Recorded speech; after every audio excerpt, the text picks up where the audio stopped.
Ni byinshi bikomeza kwibazwa kuri uyu musore Israel Mbonyi usanzwe uririmba indirimbo zihimbaza Imana, ubaye udasanzwe muri Afurika ndetse no ku isi yose. Benshi bamwibazaho bagashoberwa, nyamara bakayoberwa byinshi kuri uyu mukozi w'Imana. Niyo mpamvu ndi hano ngo nkumare amatsiko ubashe kumenya byinshi utari uzi kuri uyu mukozi w'Imana Israel Mbonyi. Njye muri kumwe Kingsmont, komeza ushyigikira urubuga rwacu ukanda subscribe, like na share, hanyuma dukomeze kwagurira umuryango wanyu inkuru zidasanzwe zizaza zibamara amatsiko y'ibyo mutari muzi. Iyi ni inkuru irambuye ya Israel Mbonyi. Israel Mbonyi ni umwana wa gatatu muri barindwi bavukana, barimo abakobwa batatu n'abahungu bane. Uretse murumuna we ubwiriza ijambo ry'Imana n'uducuranga, ntawigeze uhitamo inzira ya muzika. Afite imyaka 5 nibwo we n'umuryango we bavuye muri Congo bajya gutura mu Rwanda. Bahise bajya kuba Kimisagara, aho ni mu mujyi wa Kigali. Nyuma baza kwimukira i Musanze kuko ariho se yari yarabonye akazi. Nyuma y'uko akazi ka se karangiye, umuryango wa Israel Mbonyi basubiye gutura mu mujyi wa Kigali, ari naho barizwa kugeza ubu. Israel Mbonyi yatangiye amashuri abanza ku Kamuhoza, akomeza Kabusunzu, hanyuma aza kuyasoreza i Musanze muri IR. Icyiciro rusange yakize muri Ecole d'Art de Nyundo, asoreza yisumbuye i Nyanza muri Ecole de Sciences Saint Louis de Montfort, aho yize imibare, ubugenge n'ubutabire. Nyuma yo kurangiza yisumbuye, yagiye kwiga mu ishami rya farumasi mu Buhinde, nubwo atari yashakaga. Israel Mbonyi yavuze ko mu bwana bwe yakuze yifuza kwiga gutwara indege cyangwa kuba muganga, nubwo bitamuhiriye.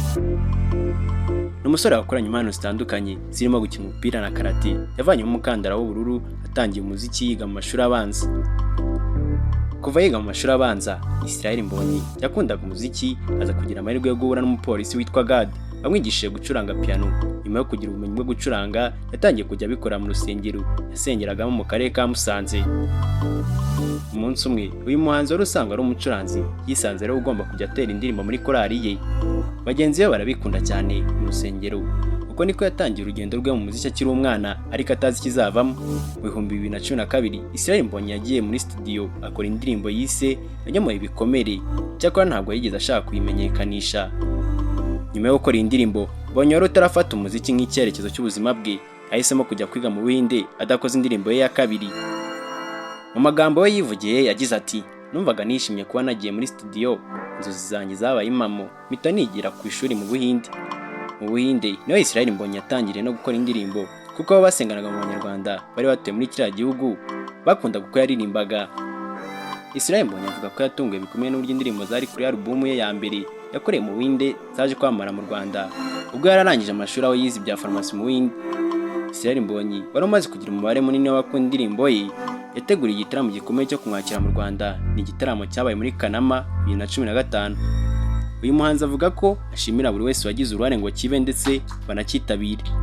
Iyo muganira ahamya ko nubwo cyari cyiza, ariko mu buryo bw'amafaranga ntacyo yakuyemo. Israel Mbonyi yavuze ko mu buzima bwe yagize amahirwe yo kugira ababyeyi bamukunda kandi bamushyigikira.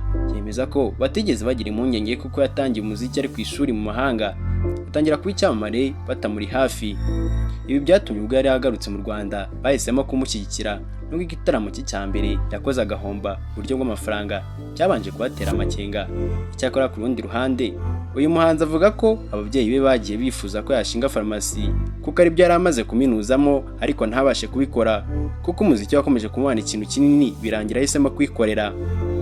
Kuva yatangira umuziki, Israel Mbonyi ntiyakunze kumvikana mu nkuru z'urukundo, nubwo nawe ahamya ko ari igihe ajya ahura n'inkumi nk'umusore wese akumva agiye kugwa mu mutego, ariko ntibijya bibaho. Kugeza ubu nta mukobwa bakundana uzwi. Yakoze album zabimbure n'iyitwa Number 1 yasohoye muri 2014, iya kabiri yitwa Intashyo yo mu 2012, mu gihe iya nyuma yayo yasohoye yitwa Mbwira, akakurikizaho yise Nk'umusirikare yasohoye mu 2023. Israel Mbonyi yatwaye ibihembo byinshi bigiye bitandukanye.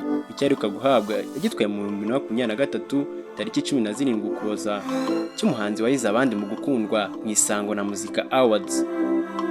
Israel Mbonyi afite ibigo byinshi yamamariza ibikorwa birimo ubucuruzi, ibikoresho by'ikoranabuhanga nka za telefone n'ibindi. Ni nawe ambasaderi w'ikinyobwa cya Madonna kidasembuye cya Skol.